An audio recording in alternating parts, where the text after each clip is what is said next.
Today we're talking about everyone's favorite topic, money, specifically financial planning.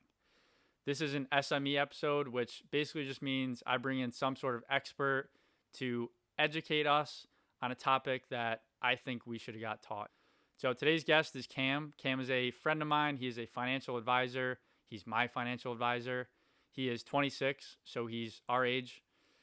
He runs his own practice through Northwestern Mutual, and he knows his stuff incredibly well. If you're here to learn about shortcuts or how to make money quickly, this probably isn't for you. This is definitely like a high-level overview of all that goes into building a complete financial plan. It's educational more than anything else. We talk about defensive planning, which is an overlooked part of this whole financial planning thing that we're talking about, emergency funds, different insurances, good debt versus bad debt, and when to pay them off. Halfway through, we get into offensive planning. So the stuff everybody wants to know more about of how we make our money grow. He gives us an analogy for how we should look at our investments called the 4 drawers, retirement accounts, and how to go about setting up those correctly, how much we should save, and budgeting. My biggest takeaway was that there's so much that we just don't know. And so I hope this helps. Today's fake sponsor is Rocket Money.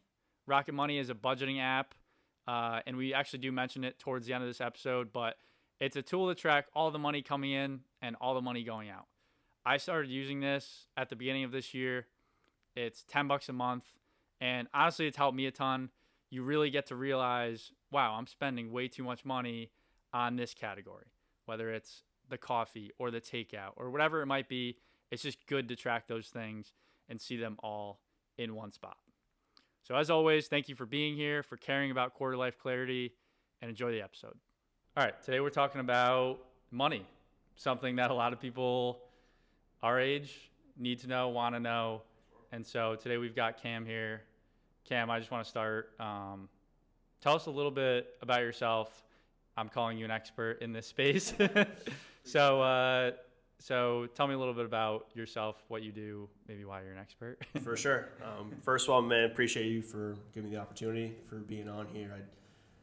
I definitely agree this is a big part of people's lives that they should know about may not be as educated on. I know financial literacy is very, very, very low these days, and it's not because anyone's doing anything wrong, it's just not taught in any way, shape, or form. So thank you for the opportunity to help me share. Hope I can help a few folks here and give them a little guidance.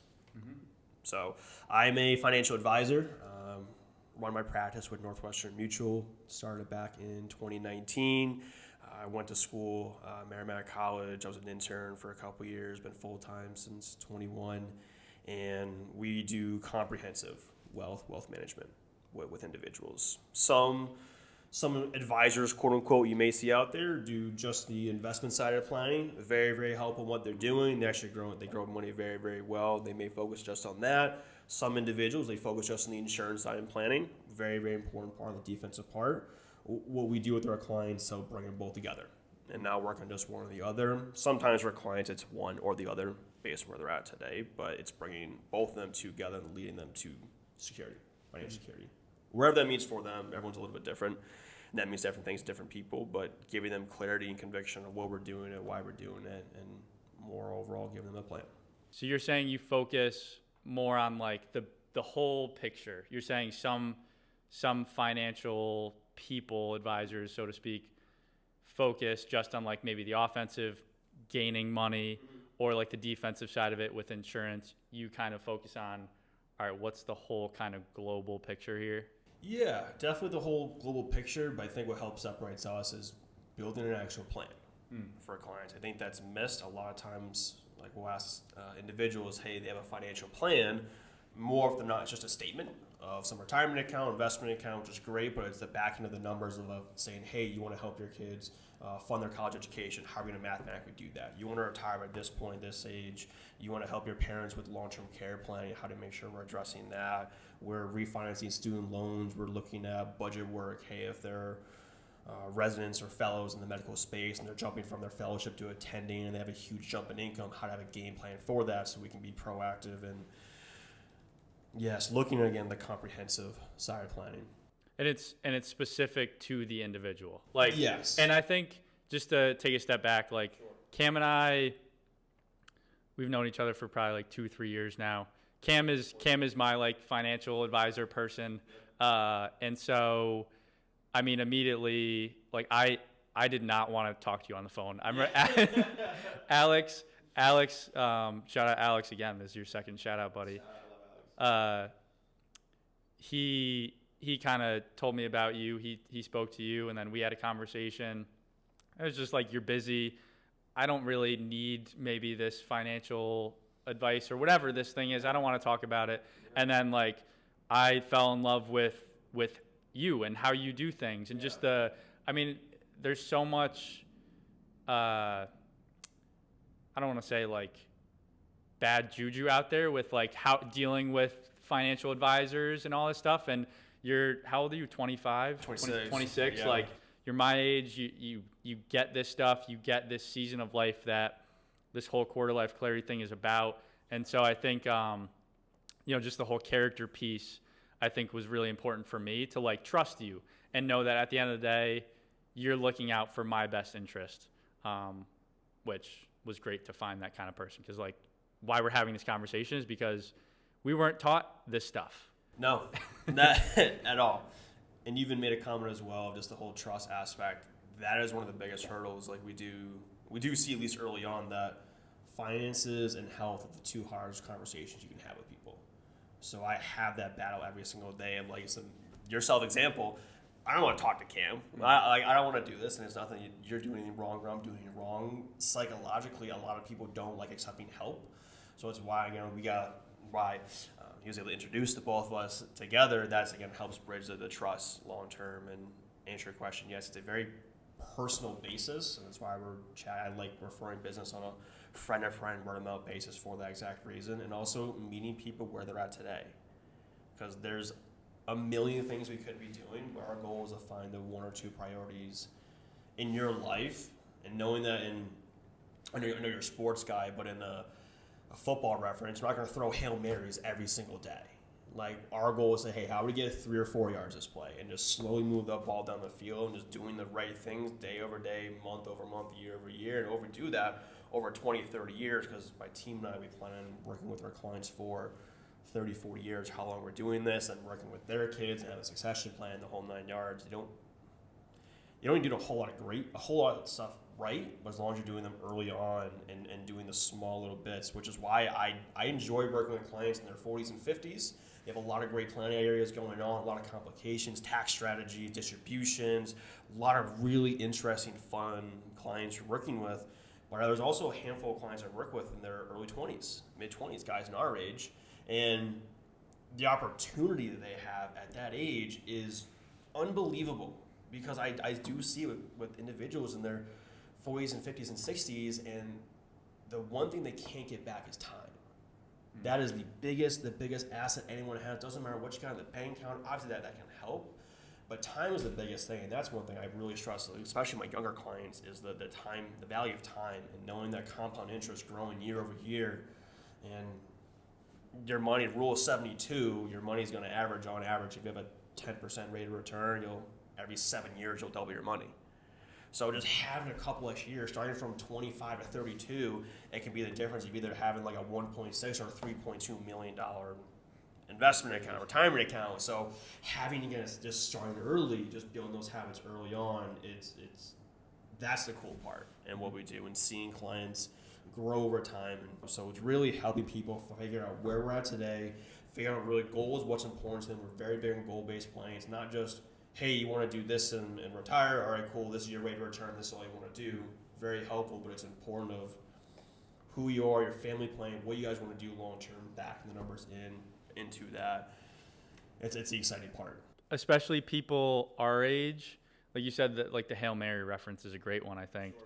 Everyone wants and this isn't even just money, but everyone wants the quick fix. Everyone wants the money now, and a lot of it with minimal effort and minimal work. And you're saying you don't think that? I mean, it's certainly, I'm not saying it can't work. It certainly can in certain situations. more often than not, it's been proven time over time. Do the right things, be consistent with it. Consistency and discipline over time, doing the right things, it's going to prevail more often than not. And as you mentioned, a lot of folks are looking for the quick fix, and sometimes it can be helpful and it can work, but I found more often than not, there's a lot of craziness in life. Let's keep it very simple, very basic, and that's what we do with our clients. I keep it super simple. Yeah, so let's dive in a little bit with, all right, again, for the purpose of this conversation, people, I don't know, 24 to 35-ish, right? You've dealt with those clients. Yep. We're laying the foundation here. So I'll kind of like turn the floor over to you to just kind of go wherever you want with that in terms of just advice for people our age / okay, how do we do this? Like, what are your recommendations for people of this age? Yeah. Go wherever you want with that. Yeah, for sure. Because there's a lot going into it, and obviously don't want to go into every single detail, and everyone's a little bit different. What we see, some of the concerns we have with clients, again, maybe early 20s, maybe they're just getting out of school and they're worrying about student loans. How do you navigate those? When's a refinance? If they're in the public sector, public service loan forgiveness, should I refinance or not? In those situations, probably not. It could be forgiven. There's a whole lot going on with student loans right now, so that's why we say update with our clients. If it is, again, right out of school, it's talking about budget work, how to have a cash flow, knowing what's coming in, what's going out. That's actually a big thing I share a lot of my clients is if they have a budget. I know it's overlooked. Everyone says, hey, I don't really need to, and most times when folks are just getting out of school, they're making a good income or they're making more money than they typically have had in the past, and they may have a couple bills here and there, and they may spend money at the bar on the weekend, which isn't a bad thing. I mean, I'm not going to say I don't want to have fun, but if we're able to think with the end in mind, knowing, hey, if we know that I'm going to save early on, like still have the fun. So how to make sure I have a good cash flow budget one way or the other. We're looking into, as you're getting into your maybe mid-late 20s, people are looking at getting married. How to make sure they're concerned about that. How do I save that? How do I fund that? If it's going to be for the next stage in life for having families, kids. How to plan for kids' education down the road, if you're planning for life insurance, how to make sure if either you or your spouse were to pass away, how to make sure that the family's still being protected. They can still live the lifestyles if you're there financially, it's not there physically, having those conversations. If you weren't able to work for any reason, most folks don't think about that as much, more on the defensive side of planning, truthfully. Most folks that we see, they're very interested on the offensive side, as myself. I want my money to grow. I'm really interested. We've spent a lot of time growing our money, tax efficiency, but the defensive plan, that's actually a really overlooked part because in building a home, for example, we can do all the really great things of nice bedroom, bathrooms, surround sound, movie room, nice tile, everything, whatever you want in your beautiful house and building up on it. But if you build a house and start with like plywood right at the ground and just build up from there, especially a couple guys from New England, and we across the country, there's going to be a big storm comes our way, and they can be from all across the country, there are big storms, but if that foundation isn't laid the right way, the house is coming down. And that's a really big thing we really help our clients, just have them think a little bit differently, and just, they haven't thought too much about it. So a lot of folks are maybe like, early mid-20s and the 30s, they just may not have thought about this. Or they may have thought about it and heard about it, but they're crazy busy in their careers. They're running businesses. They're running their new developments at work. They have different products they're working on. They have kids and family. They're working so many long hours in the day. They get home at night and they don't want to do it. Yeah. They may not want to, or they may want to, but it's ever-changing. So those are some concerns we see with clients that are getting older, and then as, again, their 30s and 40s, they'll be a little bit different down there, but that's at least some concerns we'll see with clients in today's day and age. Yeah, and so let's unpack a little bit of that. And so I do want to talk about the offensive planning because I do think that is what honestly people care about most. I want my money to make money. But you talk about the defensive planning, that was something that I had never heard of before I started talking to you. And so just like kind of high level, we don't have to go too far into it. What even is that? What does it mean? And how can people our age like start to think that way and maybe do it as well? Absolutely. And appreciate mentioning that too. Most folks don't think about it. A couple areas in that foundational plan is have an emergency fund.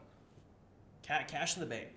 A lot of times, a lot of Americans, you can see the statistics of how many folks are month to month on bills, or if they're running up credit card bills, wherever it may be, but it's having an emergency fund. And we recommend clients having 3 to 6 months of their fixed expenses in a savings account. And ideally, it should be in a high yield savings account, because most folks, they have a typical checking account, savings account, which is helpful, but it's typically getting you 0.1 or 0.2% rate of return each year, and then you also get taxed on that as well. Inflation is on average 3% every single year, so if you aren't receiving 3% growth on your money year over year, you're actually losing money. So most folks say, hey, I'm at the bank, I got a bunch of money there, whatever the number means to them, but if it's not growing for them, it's not doing a whole lot. They just didn't know too much about that. So high yield savings accounts are really important. We can talk about like CDs, money market accounts. They're similar in certain ways, a little specific. Yeah, we can. Let's talk about that. You want to talk about that when we get to offensive? Yeah. But yeah, no, it's a great point. Yeah, so we'll put a pin in that for later on. But having an emergency fund, that's a really big foundation, because if you're driving on the road and you have maybe a couple $100 in your savings account, you have a little bit, but your tire blows out, or if you're in your home and your refrigerator goes, wash machine goes, like you got to pay for that right then and there. And if you don't have the cash on hand, you're putting it on a credit card, and you're putting 20% interest, and the amount of credit card debt individuals in America and the world is pretty crazy. So having an emergency fund, that's first things first.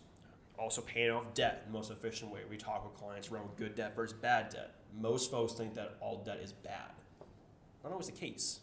There is bad debt with credit cards, very, very high interest rates, as low as 7-8%, but realistically 15, 20, 20, 30, almost 30% in interest, which people think is free money. It's not. You have to pay it back. So managing credit cards, debt, so that's a bad debt. Car loans, unless it's like a super car, and you can have some antique cars that appreciate in value. Most cars are depreciating in value. So how to navigate which ones you pay off first, which ones to leave as is. But then there's good debt, student loans. Those are good debts, because you're investing in yourself, advancing your career, having certain certification gets you a higher income for yourself. We're okay with that. We like those. Home loans, really great. Those are good debt because it's appreciating an asset. You can use it, you're building equity within the house. Use it to leverage to buy other properties if you would like to. And that's an area we see a lot of our clients in that aggressive segment is rental properties. How to make sure they're maximizing the most out of them. Everyone wants to have the residual income from there, so navigating clients in that space. Paying off debt in the most efficient way, and then also looking into the right insurances. I know insurance is kind of a word that not everyone loves to talk about, truthfully, and it's sometimes that it might be misinformed because there might be some wrong education out there. But if it's going to be home insurance, home, auto, renters, it's going to be life insurance, disability insurance, a lot of different long-term care planning. If you're getting older, not much for clients today need to worry about that, but as you get into their 40s, 50s, 60s, and 70s, more relevant in those situations. But really protecting you, so if as we're growing your money, you want to grow and want to invest, and we spend the majority of our time with our clients in the offensive side, growing money, efficiency, the whole 9 yards. But if you don't have that defensive side taken care of first, when that first storm comes around, we don't want you to be building up all your net worth and your growth over those last 10, 15 years from 25 to 30, 35. We build it all up, but if you don't have the right defensive plan and you're at work for some reason and you can't go back to work, you have to spend down all your assets. You liquidated your 401k, all your pension, all those great assets you built up long term. You not only had to spend down the investments you spent your whole those past 7, 8, 10 years building up, but also you lost all that growth that you could have had continued growing with that Rule 72, that extra doubling period. You lost that now down the road. So again, it's just not an area that's talked about too much. Truthfully, again, most folks are drawn to the shiny object, growing their money, and tax efficiency, like the Roth IRA, and we'll go into that too, which I feel is a really, really helpful tool for clients, for most of them in most situations, just having tax-free dollars. But if we don't address that defensive plan first, it doesn't matter how great those investments are, like we're going to need to be forced to liquidate them. Or rely on family and friends, but you hear that too. Some clients say, hey, I'll just rely on mom and dad for a little bit. It's like, okay, let's play this out. Do you plan on being financially dependent on them for the rest of your life? So most folks, they want to have financial independence. A lot of people say that, but they truly think about that. Do they want to rely on anyone for their financial bills? And most times we hear, say 98, 99% of the time, they want independence. They want to be able to do what they want, when they want to do, pay their bills, not worry about it, continue to give their kids, we see that a lot too, giving their kids the opportunities they didn't have. That's what I want to have. I don't have any kids right now, but when I do, give them the opportunity that I had a great life growing up. I love my parents, my family, had a great time, but obviously every generation, they want to live better for their next. So if I want to grow money, that's where we spend the most of our time with our clients, offensive planning, but we need to always address the defensive plan first, because if that's not done the right way, then it goes completely underwater. Yeah, and I mean, I got so many thoughts right now, but number one, defense. Like, can you just explain a little bit more of what it is? It's a insurance on if I can't work, and so if I can't make money, I can't go to my job every day for X amount of time because I'm hurt or injured, like disability. Is that what it is? Or like, what are we protecting and how do we do it? Great question. So first things first, have that emergency fund cash on hand. And that's the first part of it. Mm-hmm. That's the first part of defensive planning. Then from there, it is disability insurance. Most folks, they may think, I might have something through work if I'm out of work. I don't know specifically what it is. They'll give you a portion of the salary. Very, very simple, so we don't go into all the weeds of it right now. Work, they'll give you a bunch of benefits. Retirement, insurance, whole 9 yards. One of them will be, and every company's a little bit different too. Not everyone provides it. Short-term disability insurance, long-term disability insurance. Essentially, if you can't do your job and you're out of work, your employer will pay a certain percentage of your income for a certain period of time. Every company's different. Short-term disability is usually they'll pay it out within the first, after 3 or 4 weeks you're hurt, 2 or 3 weeks after you're hurt, and they'll pay for typically 3 months, maybe 6 months, short-term side of it. Truthfully, I have my clients, if they have an emergency fund, that is your short-term disability insurance. Very, very helpful though. It's actually really helpful. Short-term disability is really great for folks who are pregnancy, going through there. They're out for a few months, really helpful there. There's also long-term disability insurance as well. I say that's one of the more important parts, and truthfully, it's very transparent to you. It is the most overlooked part in financial planning. And I also say it's the most critical and foundational part because that protects your paycheck, as I mentioned. We can grow our money as much as we want, but if no money coming in the door, can't do anything. So long-term disability insurance, those typically kick in after 6 months, and they'll pay out for at least a couple years, if not most times until you retire. More often than not, they're going to offer you, work will offer 50 or 60% of whatever your base salary is. More often than not, they'll just cover your base salary. Most times they won't cover your bonuses or commissions. That being said, there are companies and some carriers that will cover it. So I have some guys who are in the auto industry, or some guys who are in sales, for example. They have a smaller commission, but maybe 3/4 of their income is from bonuses and commissions at that point. They may only be able to cover their base salary. They won't have their commissions covered. And they thought that it was all covered, but it wasn't. But there's either the difference of either, let's say, for example, most employers will offer 50 or 60%, as I mentioned, and either you'll pay for it or they'll pay for it. If whatever it's going to be, if you pay for it, it'll be a couple bucks a month, something like that. Okay. 50 to 60% of the disability, like monthly payment. Yeah, like your income, like 50% of your pay, for example. Okay. So gotcha. Like if you're typically bringing in $10,000 a month to keep it really simple, they'll pay out $5,000 every single month. If I can't work. If you can't work. Yep. And so having a disability insurance gets us to that 100? Yeah, so or closer. Yeah, I mean, yeah, you'll have, because they won't offer 100%. Reason being, right. So if they would, everyone would be getting hurt. Yeah. And everyone would be putting in claims, no one would work. So they want these kind of people going back. But then think about it in that, hey, say for example, you're bringing in $10,000 every single month for you and the family. Your household's bringing in $10,000 a month. And maybe your bills are $7,000 a month, and you have maybe $3,000 in surplus you're messing around with and investing, fund, wherever it may be. If work is paying for that, that benefit will be taxable to you. So you won't get a full 50%.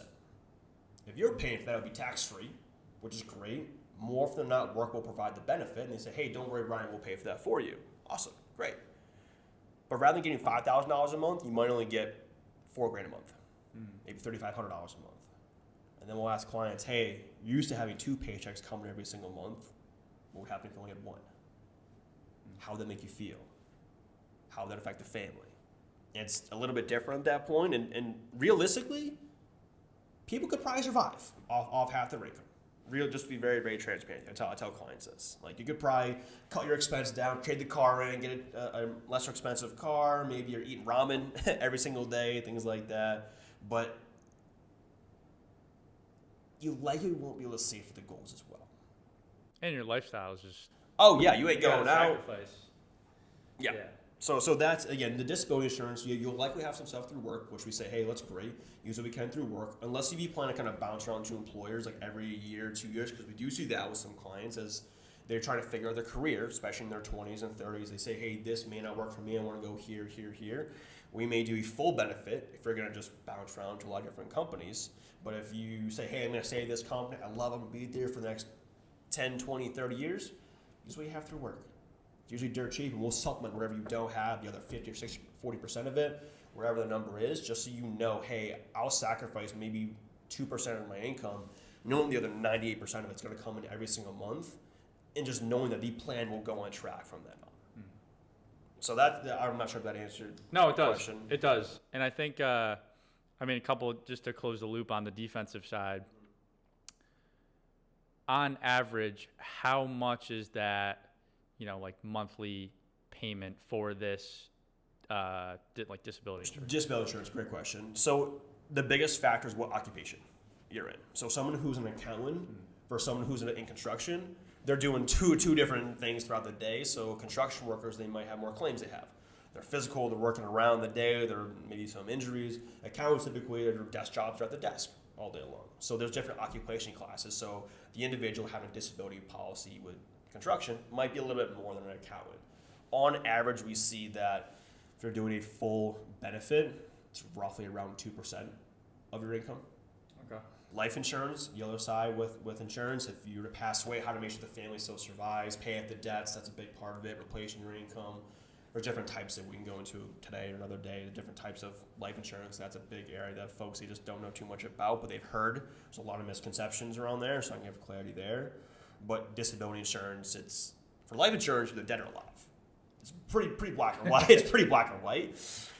Disability insurance is a lot of gray area. How much can you work? Can you do this job, another job? So, on average, answering your question, about 2% of your income, maybe a little more, a little less, depending on the exact occupation. All right, so I think good on disability. That makes sense, at least to me.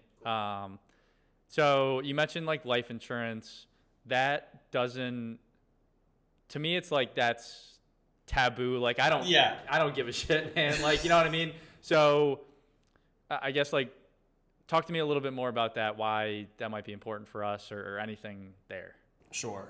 I appreciate bringing that up because there's a lot of misconceptions with life insurance. Truthfully, folks aren't educated on it, and there's a lot of people out there that will sell life insurance, and there's like 1,000 different carriers out there. Not all of them are, how would I say it's the best way, maybe not intending the way how it's supposed to be done. There's a lot of misconceptions. People think it's supposed to be for this and this and this, and it's not always there. So very high level life insurance. If you were to pass away, if I were to pass away, Brian, I want to make sure my family, people I care about, they're being taken care of. Debts are paid off, replacing the income, future education costs, burial costs, whatever it may be. Now, there's really two main types of life insurance. Folks may only think of one. There's really two main types, and there's different variations, but keep it very, very high level. There's term insurance, and there's permanent insurance. Very high level term insurance, that is temporary coverage. That will expire at some point. You have coverage now, it lasts for 10, 20, 30 years or for a certain age, and if you don't pass away in that window, the coverage goes away. It's done. Now the money goes away as well if you don't pass away in that window. Really helpful for families. Really helpful for folks who are looking to pay off debt. They're focused on their goals, but they want to make sure they have a lower death benefit. It's very, very cost effective. Okay? But it will expire at some point. That's what most folks think of life insurance as, because they think it's a use it or lose it type of thing. And you'll probably have that through work, truthfully. You get like 1 time your salary, 2 times your salary, maybe 3 or 4, depending where you're at. But it's really, really helpful, though, at least in that sense, for the right people. There's also permanent life insurance. And there's different variations of permanent life insurance. Most folks haven't heard that too much, or they've heard things around it, but not really sure what's true and what's not. That's an asset we can use down the road. Just the name sounds permanent. It's permanent. It doesn't expire. It lasts your entire life. Okay. Now there are some that are invested inside the market, some that are invested outside of the market, some that have a ceiling and a floor, depending on which ones you're invested into. I give you my 2 cents one way or the other, but essentially, with permanent life insurance, is it a way that we can? It's a little more expensive. You're paying on a month-to-month basis. Again, you're owning the policy forever. So if you live to 120 years old, it's going to stay with you forever, never expire. But a lot of our clients, some of these dollars are going to go towards a separate, I call it a savings account, we call it cash value, separate part within the policy. And think of this as a house. It's actually a good example. Where you buy a house compared to renting an apartment, you buy a house and you have equity appreciating within that house. And the home value, that also goes up as well. We also have a little equity that goes up as well at the same point. You can use that equity to fix the driveway, the bathroom, the kitchen, things like that. Permanent life insurance works the same exact way, where you are able to use that money for collaterally assigned for a down payment on a future house. If you want to help your kids with future education costs for college, or if you want to help them buy their first work truck or tools they want to have to go in trades, if you want to help supplement retirement income down the road.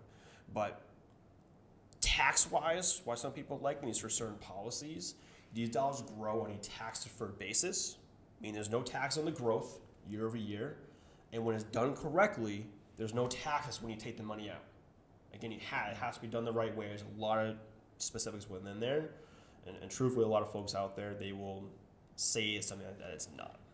So truthfully, there's probably like 1,000 different life insurance carriers out there. Where I love, again, I represent Northwestern Mutual. We're #1 life insurance company in the entire country. What's really great, though, is I can offer all the different insurance carriers out there. So if I can't get my clients permanent life insurance or term through Northwestern Mutual, I can offer all the other companies out there. Now, obviously, I'm not going to bash any one specific company. That's not who I am as an individual. If you were to do your research, I truthfully only offer 4 or 5 companies. But if you really did your research, probably be like 2 or 3. Again, that can be a whole nother conversation we have for another day and kind of the specifics through there, but it's a really helpful tool for some clients. It's not the end-all be-all, though. I want to stress that. Permanent life insurance is very helpful, though. It's a tax-efficient way we can grow money on the permanent side, but I do also like having money invested inside the stock market growing. It's a complement. I mean, there are certain forms of permanent where you can invest inside the market, but that's a very, very high level. Term is temporary. Permanent is, again, it lasts you forever. You have an asset building with you. And truthfully, for a lot of my clients, the majority of it's going to be term, and maybe a small portion is going to be permanent, building some asset. But so you can have both. Yeah, you can have both. It's a great comment. That most folks, you can only have one or the other. Like I personally have both. Because I know that I know I'm going to have some medical stuff come in my future just from family history. Obviously, I'm not going to disclose that now. But right now, I'm healthy. Great health right now, but I'm able to get locked into the best health class rating today. Now, I may not need a whole lot of term insurance today because I don't have a family, kids, things like that, but I know that if I were to wait 30 years down the road or 20 years down the road when it's more important, I might have those medical issues come up. They might be my medical records, and it might either decline me from getting it, or I'm going to pay 4 or 5 times than I would have done if I did it now, because insurance is based on age and health. The younger you are and the healthier you are, the cheaper it's going to be overall. So I have a chunk of it term, but also a good chunk of it being permanent, still growing now because it is a long-term asset. It is not something you want to use in the first couple years, which is another big point. We can kind of move on, but most folks think that permanent life insurance, you use it this year and you start using the cash value in the next 2 or 3 years. No. This is more like a long-term. This is, again, more of the offensive planning, though, but this is a bucket we'll use in maybe 10, 15 years. All right, so I think we're good on the defensive side, insurance, all that stuff. I think also just for this conversation, this is definitely like a more educational, not like necessarily what you should do or shouldn't do, more of just giving us that education and making us aware. Because even as I'm sitting here, I'm like, shit, dude, there's so much stuff that we just didn't get told. And so anyways, I want to go back to something we talked about before we get into the offensive side of things. Good debt versus bad debt. Honestly, as we're sitting here, I've never known what good debt is. I've thought of it as, how am I making money off of my debt somehow? That's what I thought good meant. But what you said before is good debt is an investment in yourself, right? And so I think that's just something that I personally try to think about, try to do is with my money. And I'm not in debt right now. It's more of just how I spend my money, like for Quarter Life Clarity, for the business, for the things that are most important to me. I don't have any problem spending money on those things because that's an investment in me, in the business, in something that is truly important. And it's also a long-term play. This thing, like buying the equipment for the podcast, that is a good investment. That is a good debt if I was taking on debt from it, because in the long term, like that's going to benefit me by putting out, a good product, whatever. Right. And so let's talk about good debt and bad debt a little bit more, because I think that's a more applicable topic for, I think, this age group. I think the defensive stuff, to me, I hear it and it's, if I had a wife and kids right now, man, I'd be like, fuck yeah, I need to get this defensive stuff really taken care of. I'm not saying it's not important, but that stuff really seems, as we get older, to be very, very important. So I'm glad we hit on that. But talking about good debt and bad debt, maybe, I think maybe what should we pay off first in terms of that debt? Again, I don't really know how to ask these questions, but we're just talking about a topic and you kind of go where you want with that good debt, bad debt. Sure. It's a great question. I hear that almost every day. Should I pay off my student loans first? Should I pay off the car loan, the credit cards? What should I be doing first? And they want to just pay off that off first and then do investments from there. And you mentioned before, one disclaimer as well. This is all more general based. This is everyone in there have their own unique plan. You mentioned too, there's a million things going on. That's our job, is to figure out, hey, what's the one or two priorities for clients today? So again, these are all general for individuals. If you'd like to chat more in person and have a case-by-case basis, more than happy for those individuals. Mm-hmm. In terms of good debt, bad debt, what to pay out first, there's a concept called interest rate arbitrage. I'm not sure if you're familiar. I have no clue what that means. Essentially is, what debt do we pay out first, but more importantly, where can we get the biggest rate of return for our dollars? Okay.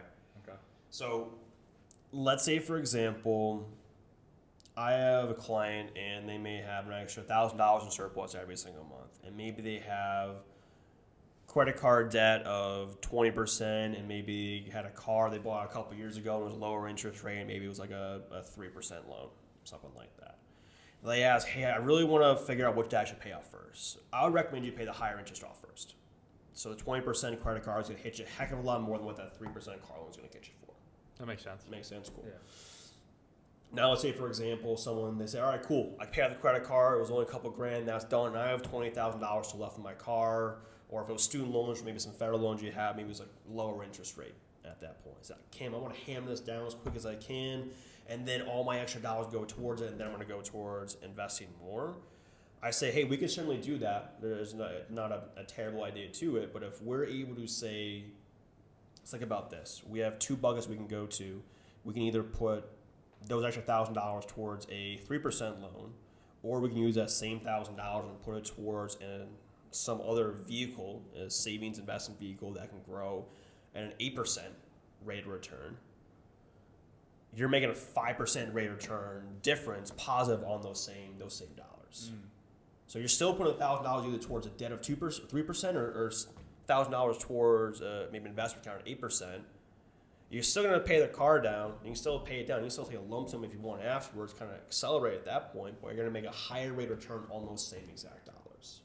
So then people say, all right, cool. Well, what if I have interest rates at 6, 7, 8, 9%? That's where it's a personal preference at that point. I'm right around 7, 8% if you have a student loans are like 6%, 7%. Some clients say, hey, like they have anxiety and stress if they had this debt. For your well-being, pay off the debt. But they understand, hey, long-term, they're okay with paying the loan off, put it in the market, let it grow on a long-term basis. Because every year, on average, the market's growing over 10-year periods, 8-10% rate of return, but obviously there's some years that grow a little bit more, a little bit less. One thing, I promise this is the last thing before we do get onto the stuff that people really want to hear about is the investment, the offensive, how do we make money. But you mentioned before, to go back again, depending on your parents for stuff, that's relatable for me right now. I live at home with my parents, and it's great. They want to help, and they want to contribute to anything that I'm doing and like help out financially sometimes. And I've honestly told them no so many times because it's like, because long term, that it's a safety net, right? I'm not a fan of having that kind of a safety net in terms of me mentally. Like, they're not going to be there always, so I need to be independent. I need to do it, and I think that's just an important thing to hit on, because I think at times we do rely on our parents too much for stuff, especially financially. Like, we're adults at this point. Like, figure it out yourself. Like, stop. You're not 18 anymore. You're not even in college anymore. Like, we have to grow up and I think take these steps. And that's kind of why we're having this conversation today too. But I think it's just important to hit on. Gary Vee talks about that a lot, of kind of denying your parents in a way. And it's all out of love. They want to help, but you kind of got to pump the brakes. Like, I'm an adult now. And so, any thoughts on just parenting, living at home almost even? Like, yeah, no, I love it. I think it's a great way, and I think truthfully, this culture nowadays, everyone says you got to move out as soon as you can. Sometimes again, people are too reliant on their parents. Kind of the flip side, where they say, hey, like they're gonna coddle maybe too much, and they think, oh, everyone's gonna be given to me. Like, real talk, if you want some good things in your life, you got to do some uncomfortable things. You got to be getting out of your comfort zone. You got to know that. Also, everyone in this day and age, not everyone knows what's going on. Like, we're all in the same boat. That's why we're doing this in the first place, is acknowledging that. And have a budget first. Know what's coming and going out. You may not have a whole lot of bills. Know what's coming and going out every single month. As I mentioned, when you have more clarity with your finances, you have more confidence overall. So that's a really big part of it. But I love the idea of being at home. You're saving a ton of money. A ton of money. The amount of guys that I'll talk to, or girls as well, and they say, hey, I want to move out as soon as I can. And I'm like, well, why? They're like, well, I kind of just want to be on my own. I'm like, well, that's one thing. But I'll tell clients, like, if you're still local, like if you parents are nearby and you like your parents and they're halfway decent cooks, just stay home. yeah, Stay home for a year. Stay home for 2 years. I did that. I would do it for a little bit. I saved my money. And again, now at this point, I was traveling an hour back and forth each way. So at that point, monetarily speaking, like, hey, it'd make more sense for me to be out here so I could be a little bit closer. And there's more factors that went into that. Yeah, I think it's a big misconception that people either it's on one side or the other, where they're coddled too much by their parents, which I was raised bad cop, which honestly probably helped the best more than anything. And I'm very thankful for that. I was catching my mom about it yesterday a little bit. Love them. But on the other side of it's not being coddled, it's that they just rely on them the entire time. I think just have the opportunity, build your savings up, because on the flip side, if you move out as soon as you got that first paycheck and you don't have an emergency fund built up and you have a big bill that comes your way, you're moving back in with mom and dad. Like, how would that make you feel at that point? Like, hey, what's the feeling you have as being at home for maybe 6 more months or a year, but then knowing you're respectfully not going back? If they want you, your parents will take you in. My parents take me in at a moment's notice because that's who they am, who we are.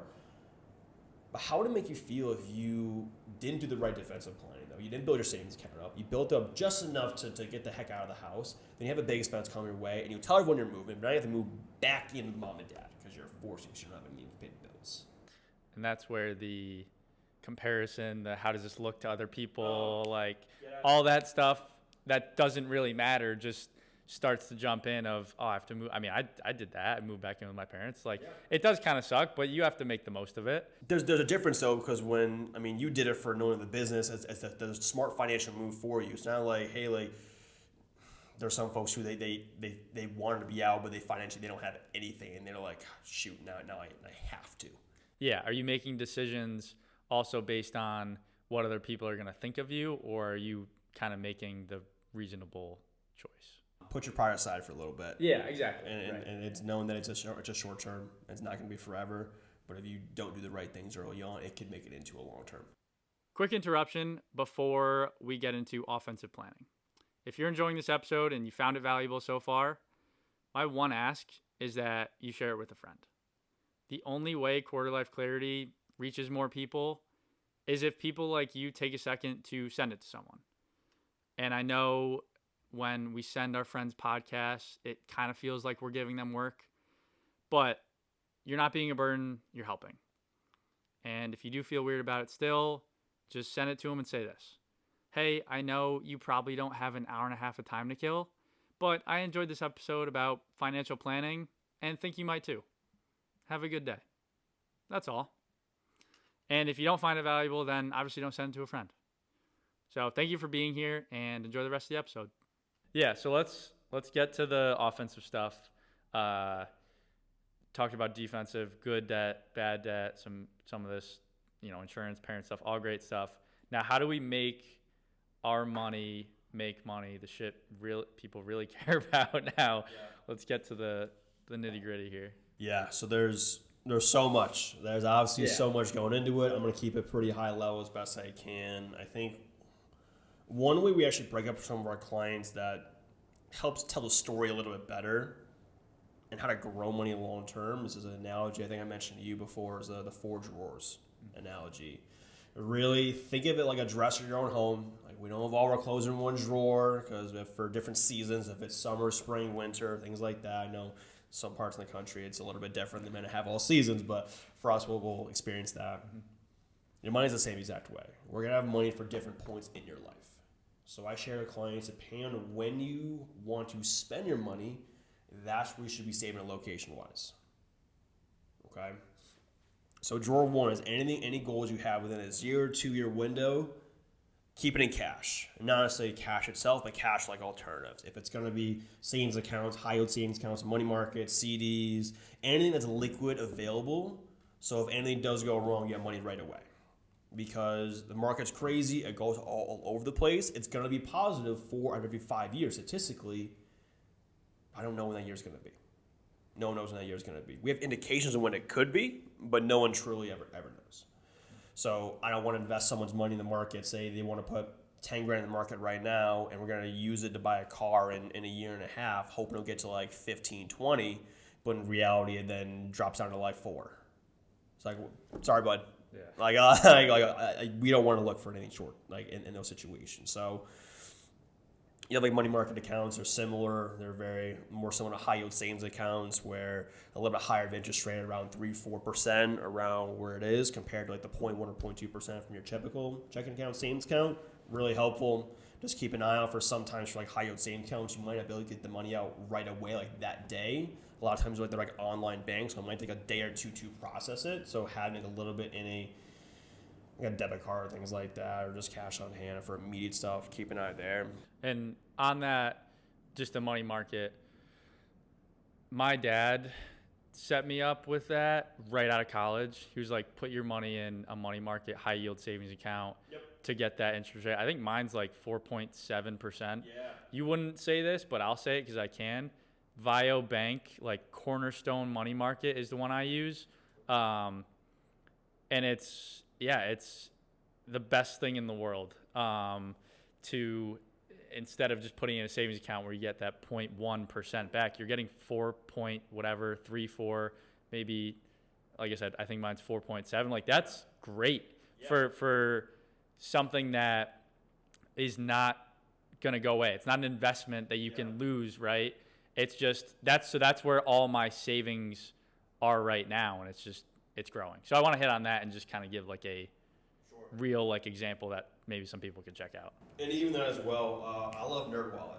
Nerdwallet.com. I'm not sponsored by them in any way, shape, or form. I send a lot of my clients to there. It's a really great education tool for a lot of clients. They even put out like the best 0% interest rate credit cards. We do balance transfers, best high yield savings accounts. A lot of education on buying a home, down payments, insurance, investing, personal finance, banking, all this stuff. Again, it's not on no affiliation, nothing like that. I just send a lot of my clients to there. It's very, very helpful. So I want to mention that. Yeah. So that's a little bit. And within 2 years, keep that in cash like alternatives, essentially. Any goals you then have for a 2 to 10 year window, 2 to 10 year plus, we want to invest that money for you. Again, the 4.75%, that's also taxed to you. It's taxable income. You probably get a 1099 every year for that. So it's still better than what it may be. But let's see if we can get something higher than that, 7, 8, 9, 10, 12, 15% rate of return. That's where we look at maybe short-term investment accounts, short and mid-term investment accounts. Okay, a lot of folks who invest in the S&P 500. It's a really helpful area, and there's different investments we could go into. Really, really high level. We don't need to go into all the details of it. There are actively managed accounts and more passively managed accounts. Actively managed are more of brokers who are actually trying to beat the market, and passive investments, maybe sometimes they can be index funds or ETFs, or maybe trying to stay in line with the market. There are also a little bit lower fees, though, for those index funds, ETFs, because no one's actually managing those specifically. But again, they're just trying to stay in line with that one sector, that one market, that one index, while then the more actively managed ones, you may have to pay sales charge with it, and that could be another conversation with the fees associated there. But they're actually trying to outpace the market. Both are very helpful for every client. Again, and every situation is different. In certain situations, I like index funds and ETFs. Simple, cheap, in and out, simple. There's other times where I like actively manage a little bit better. But regardless, though, you can either have that side of it, like a mutual funds style, which is a collection of stocks. I know that term is used pretty commonly. I'm not sure. I know some folks know of it or not. But essentially, it's a basket of different investments. For rather than putting $100 a month into Apple, for example, great company, love Apple, obviously using it right now. If Apple goes really well, we're happy. Portfolio's going up. But if Apple goes down, we're pissed because all of our money's in Apple. All of our eggs are in one basket. That's individual trading for individual securities. That's more of like a Robinhood account, Webull, E-Trade account, things like that. But you're just picking and choosing what you want to invest in. Not always the best strategy, though, but it can work for certain individuals. Then there's mutual funds. It's a collection of stocks. For the same $100 a month, you can do Apple, Facebook, Microsoft, Tesla, Amazon, Google, all the big name companies you know. Is buying a portion of everything, because rather than having all our eggs in one basket, Apple can still go down, but we got 1,500 other stocks are still going up over a long-term basis. And that's drawer number 2? That's drawer 2. Yeah, it's drawer 2. More 2 to 10 year. Yeah, it could be more than 10 years, but anything you don't want to touch the money for more than 2 years. Right. Because you don't know if that market's going to go up or down that 1 year. And with that, too, it's the investment. There's different asset classes you can invest in. There's 9 different asset classes, some U.S. companies, international, commodities, fixed income. It's important to hit a little bit of all of them. Think of it like a baseball team. We can have maybe one, we hit all large cap, big name companies, the Magnificent Seven, the S&P 500. It's really great, but that's one position in that baseball team. Like you can have a really great pitcher, for example. But if you have just a pitcher and a catcher, for example, we have nobody in the field, they could probably have a no-hitter like 2 or 3 or 4 times maybe, but like they're probably going to hit at some point and no one's going to be in the field at that point. So you don't need to have all rock stars in every position, but at least as long as you have some diversification, not all your eggs are in one basket, that's what we tell our clients the majority of the time. You want to diversify your dollars as best you can in the investment portion. With that as well, the behavior with investments, the emotional side of investing. That is a very, very big part of the behavioral counseling we challenge clients around. It's an everyday, honestly, it's not even a challenge at this point because we chat with our clients so often around it, is that there's the analytical side and the emotional side of financial planning. There are some folks that look at their investment accounts every single day. Don't. To be very, very simple.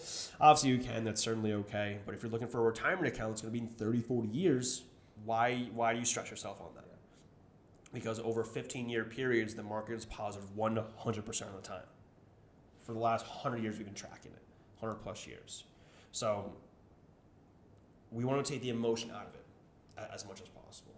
So we're going to have years when they're up. More times than not, it's going to be positive. There's going to be more times than not the market's going to be positive. But when we have those bad years in the market, a lot of people, they freak out.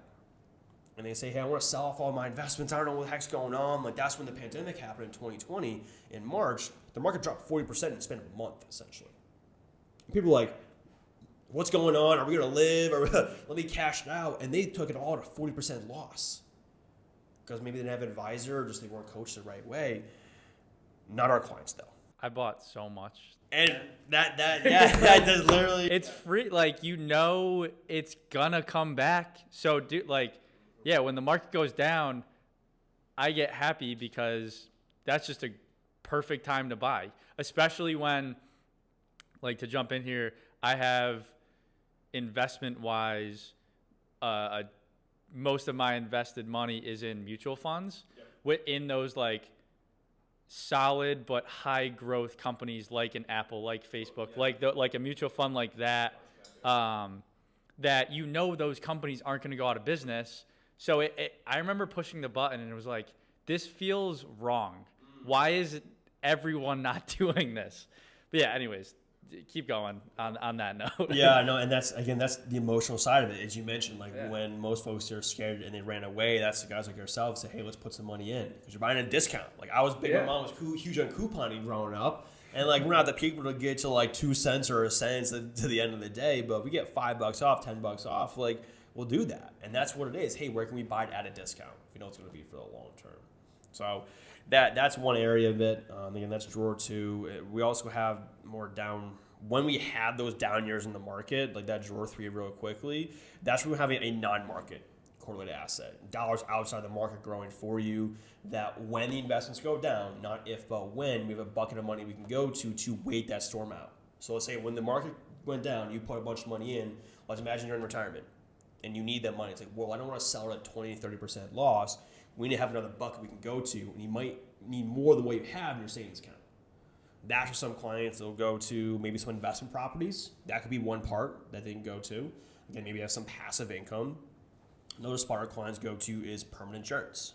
Mentioned there's different options of permanent insurance. Some are inside the market. A lot that we'll do is outside the market as well, both. But that's a way for some dollars are going to grow every single year. And then when we take the money out, it's outside the market. Live off that for a year or 2 years.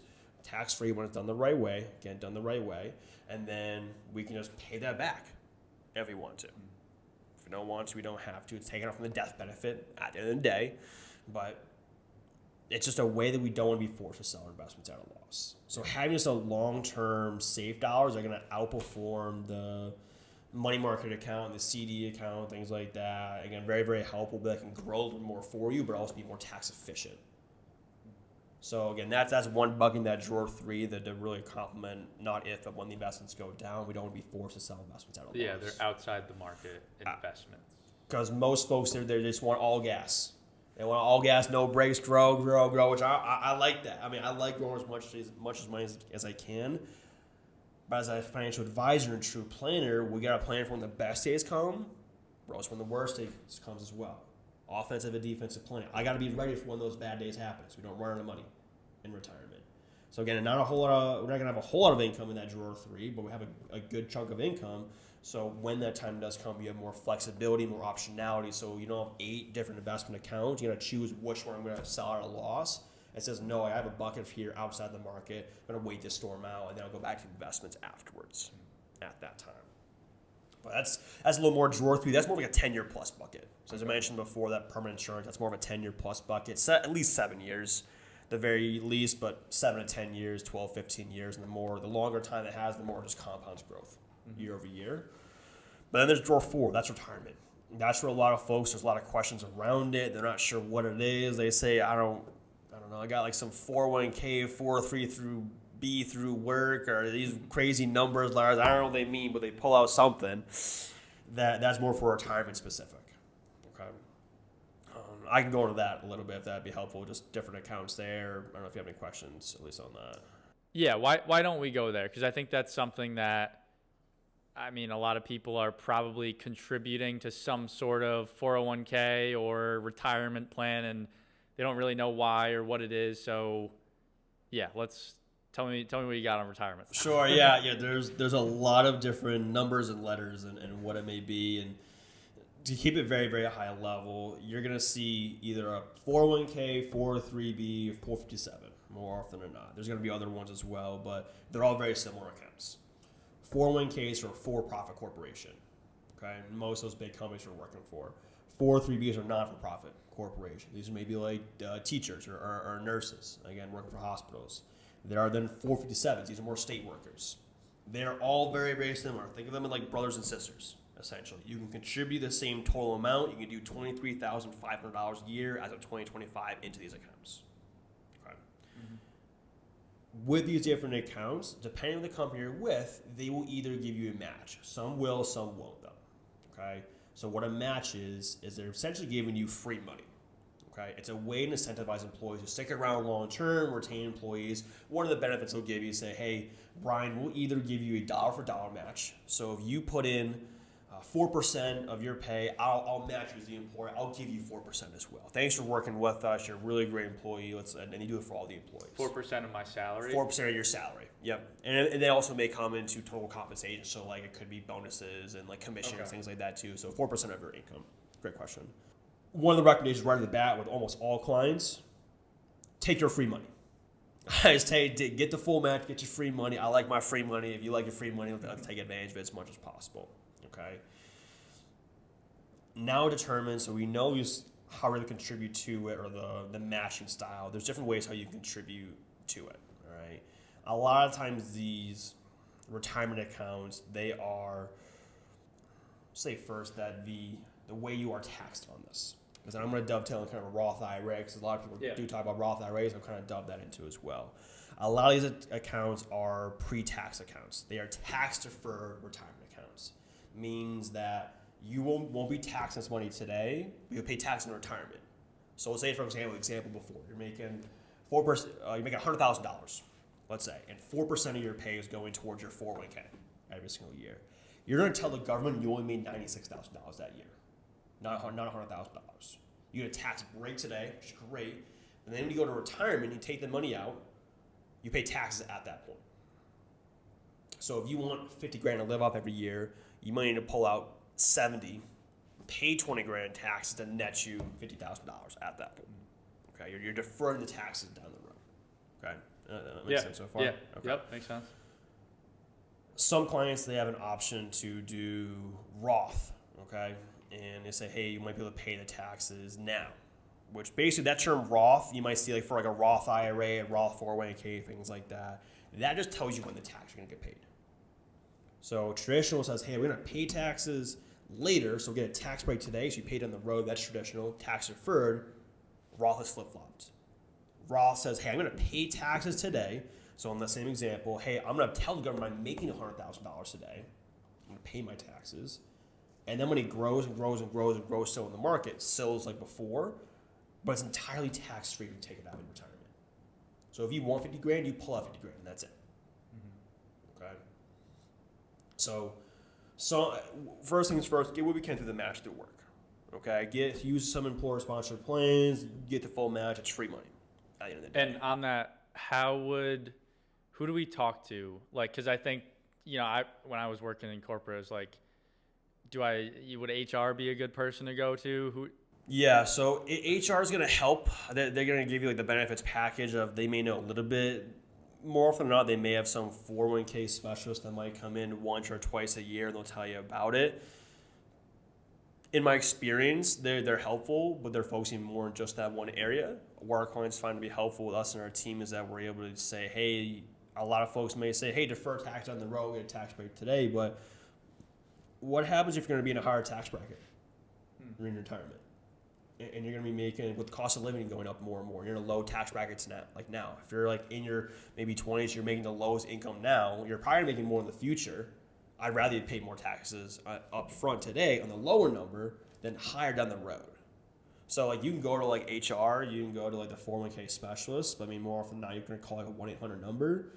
Truthfully, if you want to get really in the weeds of it, I recommend talking with a financial advisor, professional, getting more into the weeds of it, and knowing where you may be in the future.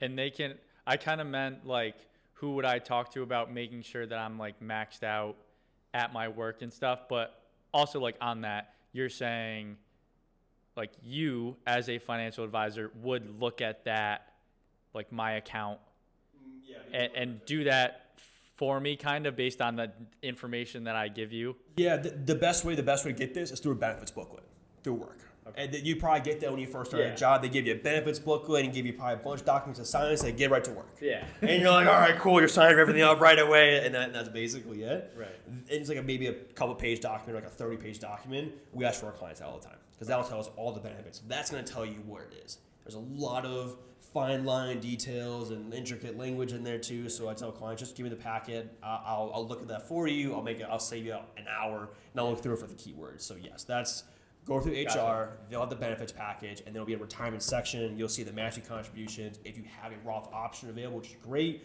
not everyone does. There's more legislation coming out for the match, but I won't go into that today. Okay. But if you don't have anything through work, because sometimes you work for an employer, maybe it's a startup company. Maybe it's a small company, maybe 3 or 4 or 5 people, and you're like, well, we don't have any retirement. We don't have any benefits, things like that. What do I do? A really great option is a Roth IRA. Okay? If you don't have your own retirement accounts through work, you can do what's called an IRA, an individual retirement account. You can either do traditional or you can do Roth. Traditional, again, you don't get the tax break, but you pay tax in retirement. Roth, you pay taxes now. It's tax-free in retirement. The difference for like an IRA versus an employer sponsor, it's called a qualified plan, the technical name for it, the contribution amount. For a IRA, you can put $7,000 a year prior to 50. If you go over 50, it's an extra $1,000 you can put into. If you are for a 401k, 403b, you can do $23,500 prior to 50. And you do a catch-up provision if you're over 50, but not super important for folks right now. So if you don't have anything through work, you can have your own separate IRA. I love a Roth IRA, very, very helpful because you can go and put money in, pay taxes now, and then it's tax-free the rest of your entire life. Yeah. Right? Now, a couple of disadvantages, at least on these qualified plans, if you pull them out before you're 59 and a half, there's an automatic 10% early withdrawal penalty, which most folks may not know about. Also, you're paying income taxes. You haven't paid either. So make sure, again, that's why it's drawer 4. That's retirement. If it's not for retirement, we ain't touching it before retirement. Now, there are specific situations where you could pull it out for first-time home purchase and up to $10,000 and certain medical situations. I would prefer to leave that in that account, let it grow for you. But again, that's a very case-by-case basis, though. Very case-by-case basis. Roth IRA, most folks don't know, but you can actually pull money out of your Roth IRA before retirement without a penalty. You can pull up to what you put into it as long as you've had the account open for 5 years. Now, I don't share this with everyone. It's a little more nuggets here and there. Very simply, leave that money long-term, though. You have the option to take the money out of your Roth IRA penalty-free. What you've put in, not the growth, what you've put in, penalty-free, but knowing it's a tax-free growth vehicle, it's not going to have any tax down the road, that's not my first vehicle to go to. That's probably one of the last vehicles I'm going to if I need money in the short term. Knowing the benefits of the tax-wise is phenomenal. Okay. Now, one flip side, one of the cons on a Roth IRA is that you could make too much money to contribute to a Roth IRA. So I believe it's around $130,000 right now. You start to phase out of a Roth IRA for a single filer. As soon as you make 160, 165, right around there, you completely phase out of a Roth IRA, meaning that you can't contribute directly into a Roth IRA. Okay. So some folks are like, shoot, I can't do that. Wish I could. See if you have a Roth option in your 401k, your 403b, because some employers have that. Because again, you can contribute up to $23,000. Like I love the Roth option for 401k because you can still contribute like the Roth IRA after tax. You pay taxes now, but rather than doing $7,000, you do 3 times that, $23,000 into it. So it's a very simple way. If you have dollars through work, you have a Roth option available to you. 9 times out of 10. I'm going to contribute into Roth right now because most times you're a lower income today and you're not making a higher income in the future. I'd rather pay a small tax today rather than paying a big tax in the future.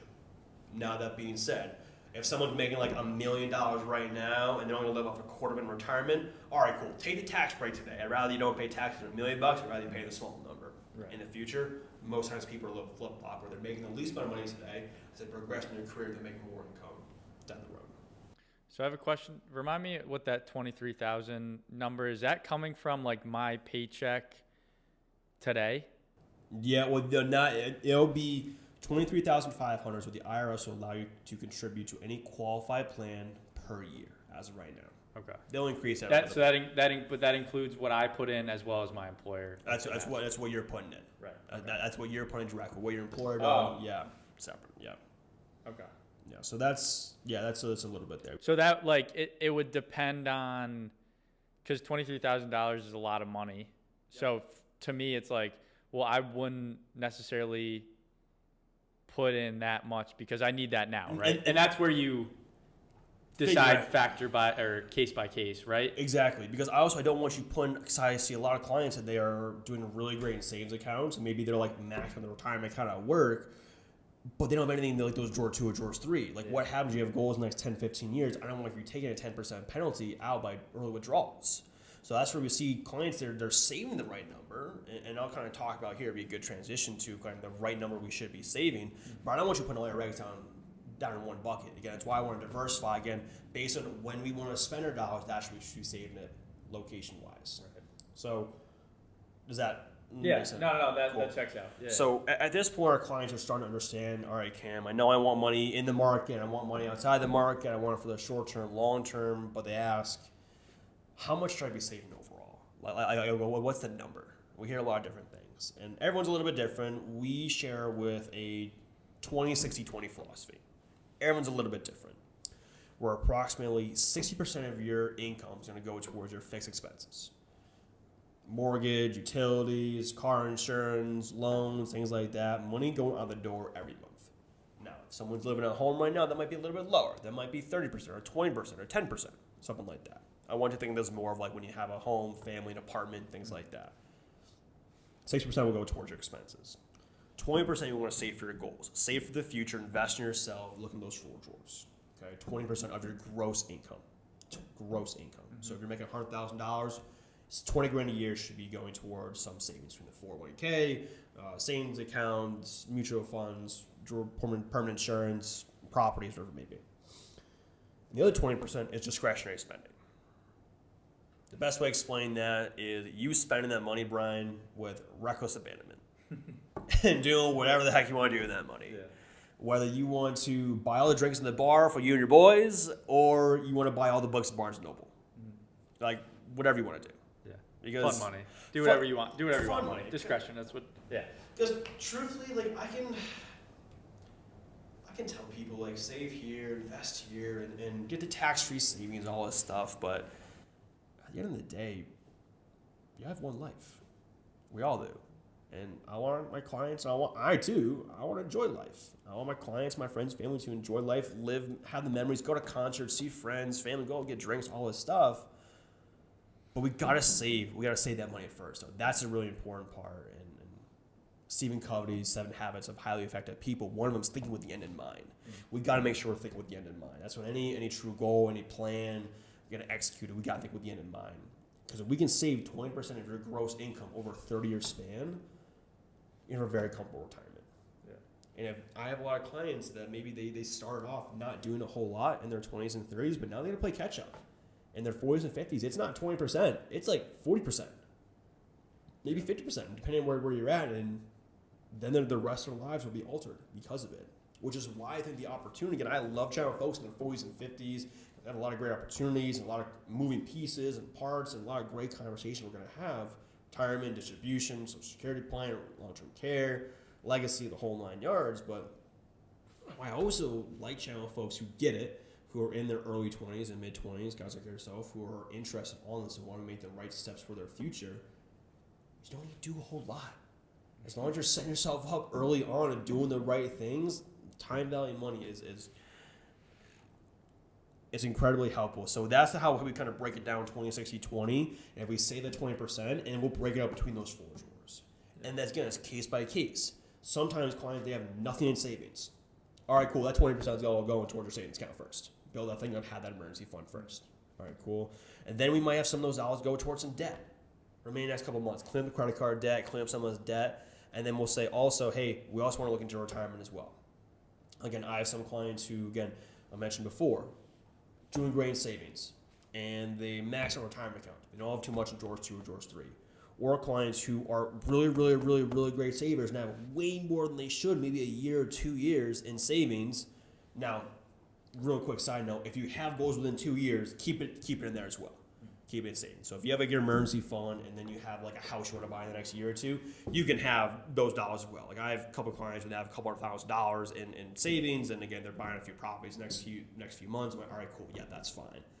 But if you have like a year's worth of your expenses, if depending where you're at in savings, you don't plan to use that money for any goals next few years, we say, hey, let's reallocate some of the drawer too. Let it grow money rather than only getting 3 or 4 or 5%, 3 or 4% taxable. Let's at least put it 7, 8, 9, 10% taxable though. So that's kind of really how I would break it down for every client. Everyone's a little bit different. Again, I've mentioned that I don't want to beat them over the head too many times, so that's why we're very individual-based planners. And I know there's a whole concept of like AI and things like that, and that's why I truly don't think. I think it might be helpful for the quick fix right here, right now. It could be helpful in certain situations, but having the communication back and forth, the goals, what's important for you, the family, it's always changing and always staying updated with all the tax legislation with this, which is its own fun conversation in itself. But that's at least just kind of wrap it up. At least kind of how that's a very, very high level. Is how we're growing money for our clients. Again, based on when you want to spend money, that should be saved in location wise, and we're always keeping tax in the back of our head.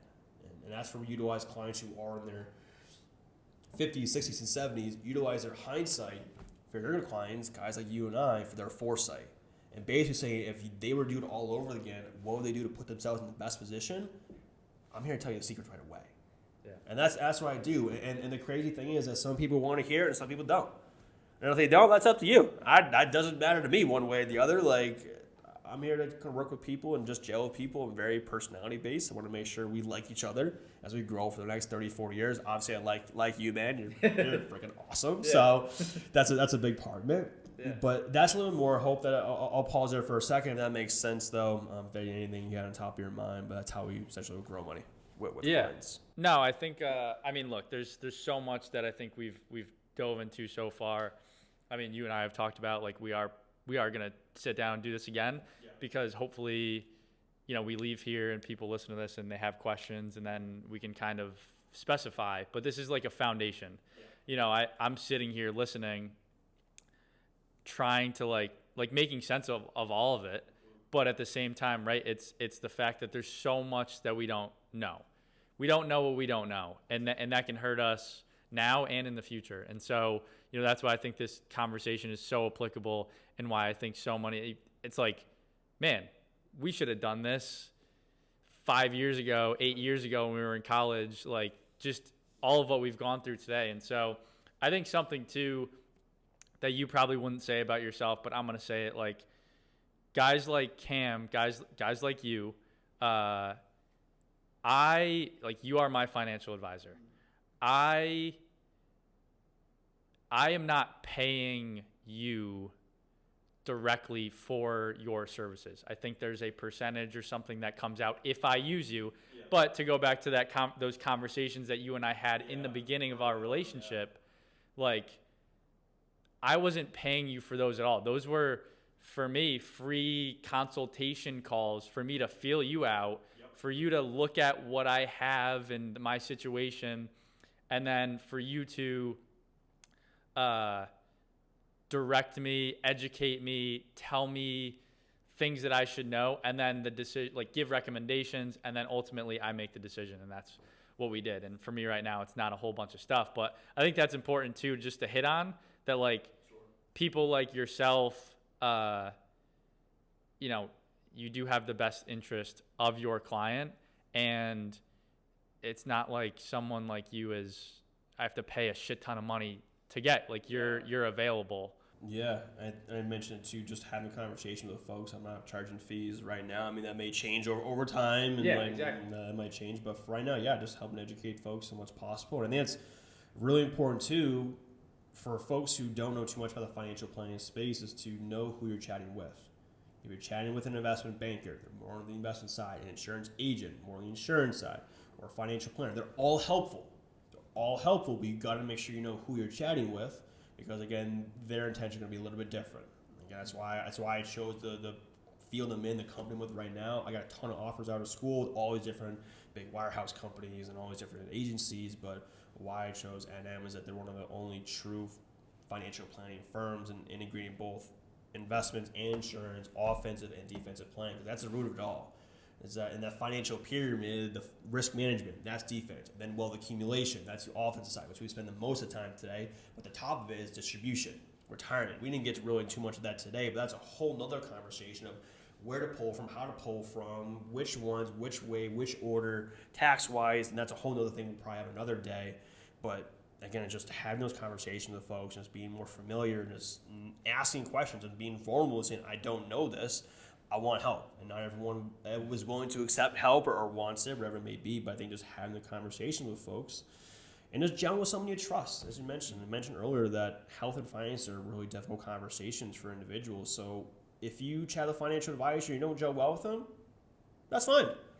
I had that. I've shared that with my clients. Like if you and I don't gel well, I'll introduce you to one of my team members who might be a little bit more just different personality than me, because I want us to like each other. If we're going to work together for 30, 40 years, I always look forward to review meetings. And as I've thought about it more and more, it clicked early on in the business. But all we're doing here is I'm building lifelong friendships with individuals. Mm-hmm. Like there are some guys like you and a lot of clients I have that like I'm going to know for the rest of my life, and it's going to be some of my best friends long term. So, I mean, that's kind of a cool thing. I like doing what I'm doing and knowing that not every day is a little bit different. I kind of build my schedule as I wish. And I mean, I will say, too, the whole entrepreneurial mindset, everyone says it's all hunky-dory and it's the best thing in sliced bread. It is challenging. It is, and that's the whole mindset, knowing that it's not supposed to be easy, because if it was easy, then everyone would do it at the end of the day. But just kind of knowing who you are, where you're at, and not overcomplicating things. Like, as I mentioned, there's a lot of things you went through, kept a high level. Our role is to figure out what's the one or two priorities you have today. Again, we ain't throwing Hail Marys. Let's just do a little draw play and just get 4 yards. Just move the sticks a little bit. Move the sticks a little bit forward, and just as long as we be consistent doing the right thing here, every single day, every single year. And again, you have a strong foundation, your plan, you're putting money in different spots, not all your eggs in one basket, you're going to be fine. But again, just having someone you can chat to, it's exciting. The last thing I want to ask is, with all this being said, all awesome stuff, what about the quarter lifer right now who's like, shit, man, this is all great, but I got, rent, and I got student loans, and I got all this stuff that I have to like pay for right now. It's like, it could, one, feel overwhelming, but also I can't do anything else right now besides get my salary and pay all my expenses. And I don't even know if that's a great question. I feel like you've kind of covered that. Yeah, I mean, we don't have to go there, but no, I mean, just as I was thinking about that, if you have someone who's anxious and has concerns and worries because they have a lot of dollars going out, so many going in, what do I do? I mean, having a budget and just giving you some clarity, because that's the biggest thing, quarter life clarity, just having some clarity of what's going on, because at that point, at the end of the day, if you're not making enough money and you're spending a lot of money, like I have some clients like, how do I not take the credit card down faster? I'm like, truthfully, you have two options. You can either make more money or spend less. Yeah. Like, you can't sugarcoat it. Like, you either make more or you spend less. So, like, you might need to do a side hustle or wait tables. Like, I did that when I was first getting the business going, doing a little extra side work because I needed to help pay the bills at that point. I don't need to now, but having a couple extra dollars there to give you a little sense of peace and urgency, but also knowing too, like you mentioned, you and I chatted a little bit before, like there's different seasons in your life. Like there's different seasons in your life where you're gonna grind a lot, and you may not feel the repercussions with it, or you may not feel the profit right away, but where I'm reminded not every single day, but I'm reminded almost every day is that I'm building a cathedral. Yeah. And it's like, I don't know if you know there's a wise tale story of like there's three guys who are like laying brick, and there's one guy who's pissed off essentially. What are you doing? Oh, I'm just slaving away, is laying up a building. And then there's one guy, I said, what are you doing? I said, I'm building a beautiful wall. Building a beautiful wall. And the other person, I'm building the best cathedral this place has ever seen. And it's really just taking ownership of what you're doing. And that's what I'm doing. I'm building my cathedral. You're building your cathedral. And just taking it brick by brick. And you're not going to see it all right away. But knowing just, you got to have patience with it as well. So for the folks who are struggling right now, like, no, it's not going to be forever. But at the same point, too, you have every opportunity to make it different. Like, although whatever happened in the past does not mean it's going to dictate your future. Like, you literally have the opportunity. You may not feel you may have it right now, or it might take time for you to get to the next point in your life, but take a breath. Yeah. Like, look back where we're at, where we're going. Talk to someone too. Like, I think just not being by yourself and just talking about things is a really helpful thing. Like, I've had multiple clients cry on meetings, and I've had at the end of the conversation, like, Cam, I felt like I gotta pay you, I gotta bill you for a therapist bill right here, because we're bringing stuff about family and like what their parent taught them about finances they never thought about before, and like they're like, I want to make sure I put my kids in best position, because like my parents didn't do that for me, but like my parents passed away young, and I want to make sure that I'm in good health so I can still see my kids and grandkids. So, like, there's a lot of things that go into it, but just keeping it simple. Like, you don't need to focus on the yearly long task. Like, just do day by day. Figure out what you got to do today. Just keep it simple. Just understand you probably talked about it before your other podcast, but your why. Why we're doing it at the end of the day. So, Beliefs, episode 3. Yeah. But, no, that's phenomenal points. And I think also something, I don't know if you would advocate for this, but I use Rocket Money. In terms of just like budgeting, because I do think that foundational, everyone can do that, right? Everyone can do that. Rocket Money, I don't even know if I pay for it. It might be $6 or $10 a month. I don't know. But it's not a lot. And you hook up your bank accounts. You don't even need to know your account information. It's literally your username and password, which you should know that to log into your checking account, your saving account, any investment accounts. Anywhere you have money, you input those accounts, and it compiles it all, tracks it for you, how much money is coming in, how much money is going out. Also, what's great is it compartmentalizes where you're spending your money. It tells you, am I spending it on food? Am I spending it on shopping? Am I spending it on like gas? Whatever it is, it compartmentalizes it, and at the end of the month, you can see, oh shit, I'm eating out way too much. You know, and I think that's a tool that I use, and it's been very helpful because, again, you don't know what you don't know, and tracking things just in general is a great idea, and I think that tool is just a great one to kind of like bring this down to the clouds and like implement it a little bit more. Like, that's something that you can do in 2 seconds. I agree. Yeah, I think Rocket Money is great. I think Mint, they do something similar. So they got rid of Mint. They got rid of it. Yeah, that's why I changed to Rocket Money, because I used to do Mint. It was free. Gotcha. At least I think they got bought out. But gotcha. Yeah. No, Rocket Money is great though. Yeah. I've heard great things about Rocket Money. I have a lot of my clients. I actually had a conversation last week with someone using Rocket Money as well. It's all come down to clarity. What's going on? Because clarity and confidence kind of go hand in hand. And say, all right, at least I have some direction. So yeah, having I know what's coming and going now. That's a great first step. Write out a piece of paper and know right away. These are my fixed bills. Right away. And you might have a couple, you might have a lot. Write your fixed bills out. And then I tell clients, if you don't have Rocket Money, I say pull up your bank statements from the last 3 months. And highlight it, color code whatever you want, but itemize it. This is going towards gas. This is going towards groceries. This is going towards going out for lunch or drinks or shopping, things like that, and know what it is. Like, I have some clients that say, oh, yeah, I mean, I'll buy lunch at work, and it's like $6 here, $7 here, $12 there, but they do it every day. Over the month, they're like, oh, Jesus. Freaking coffee. Yeah. 4, 5, 6, oh, 7, yeah, $8. that's all right. Yeah. But, like, what's great about that is you have to see it to be able to realize, like, holy shit, I'm spending $57 a month on coffee. Yeah. $100 a month on coffee. And I don't know, dude, for me, the biggest eye opener was how much the eating out adds up. That's right. I see like, it's those little things, and it's needs versus wants too. Yes. Needs versus wants.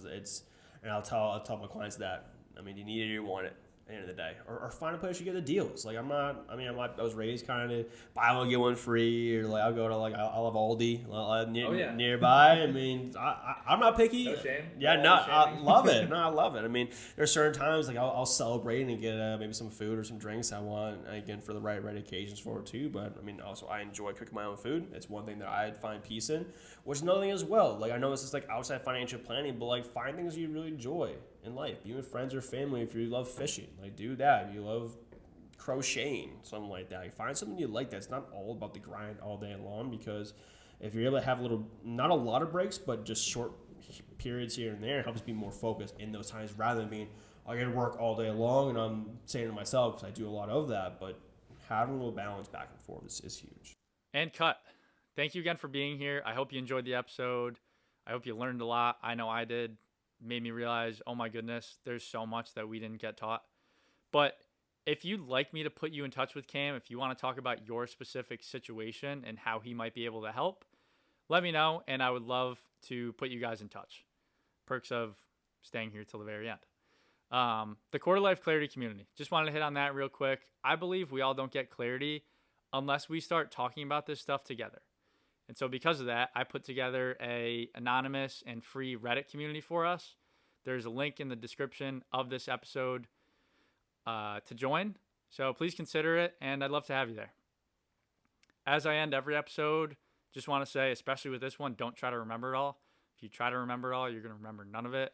So pick the 1 to 2 things that really stood out to you and try to make those actionable and something that you can work on. Whether it's, I'm going to download the Rocket Money app. That's something super easy. Or I got to look into setting up defensive planning. Or I just need to talk to Cam or get a financial advisor. And so lastly, as I mentioned before, if you found this episode valuable, please share it with a friend. I would love if you also liked and subscribed and followed me on stuff, which is all in the description. But more than anything, share it with a friend if you found it valuable. So thank you again for being here, for caring about quarter life clarity. Till next time.